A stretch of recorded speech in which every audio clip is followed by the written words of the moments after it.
नमस्कार दर्शकों, आप देख रहे हैं हाड़ौती सम्राट न्यूज। एसडीएम थप्पड़ कांड को लेकर चर्चा में आए नरेश मीणा ने कहा कि संस्थागत भ्रष्टाचार की देन है झालावाड़ के पिपलौदी का हादसा।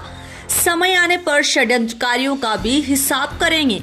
जी हां, खबर आ रही है झालावाड़ जिले से, जहां एसडीएम थप्पड़ कांड के बाद झालावाड़ अस्पताल में प्रदर्शन और स्टाफ से हाथापाई के तथाकथित आरोपों में उलझे नरेश मीणा को आखिरकार 1 महीना 10 दिन जेल में बिताने के बाद रिहाई मिल गई है।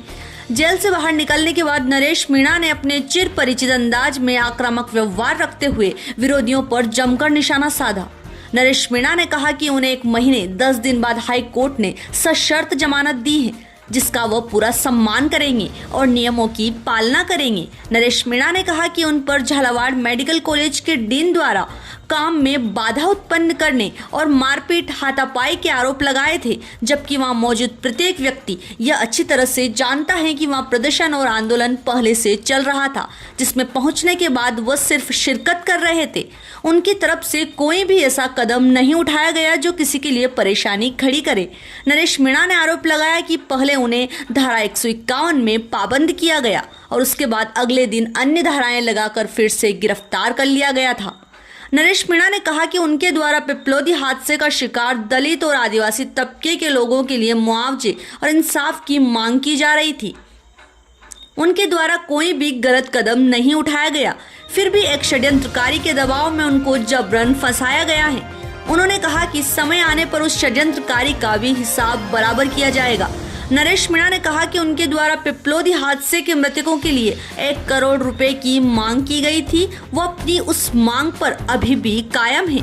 उन्होंने कहा कि जब सांप्रदायिक दंगों में मरने वालों को करोड़ों में मुआवजा दिया जाता है, विमान हादसे में मरने वाले धनाढ्य लोगों को करोड़ों में मुआवजा दिया जाता है, तो फिर संस्थागत भ्रष्टाचार की वजह से स्कूल में जान गंवाने वाले बच्चों को क्यों नहीं दिया गया।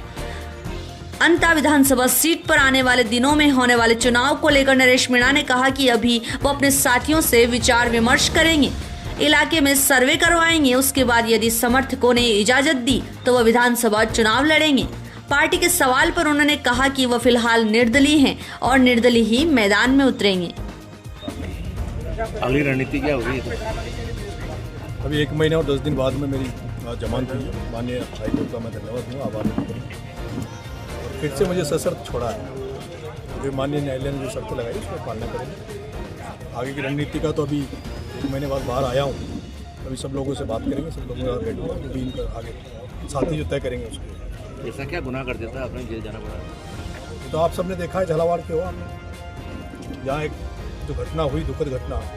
मैं एक यात्रा निकाल रहा था, जब मेरे को पता लगा कि भाई यहाँ दुखद घटना हुई है। कुछ आदिवासी और दलित बच्चों की संस्थागत जो भ्रष्टाचार फैला हुआ है झालावाड़ 12 में, उसके तहत उनकी मौत हुई है। मैं यहाँ आया, यहाँ एक धरना चल रहा था हॉस्पिटल के सामने, मैं भी उस धरने में शामिल हुआ। पता नहीं मेरे को अकेले को गिरफ्तार किया गया, बाकी किसी को गिरफ्तार नहीं किया। पहले मेरे पे 151 में मुझे पाबंद किया, फिर दूसरे दिन मेरे पे धाराएं लगाकर मुकदमा लगा के मेरे को जेल में डाला। अभी मैं पता करूँगा कौन वो षड्यंत्रकारी नेता था जिसके दबाव में आकर मेरे को मुकदमा लगाया, और अगर इसका भी हमें पता लगा जिसमें जो भी षड्यंत्रकारी नेता था तो कितना ही बड़ा हो, समय आने पर उसका हिसाब बराबर करेंगे। क्या सोचे समझे साजिश किया जाएगा? बिल्कुल सोचे समझे चालते। जब पहले दिन 151 में पाबंद किया, मैं शांति से वहाँ धरना दे रहा था।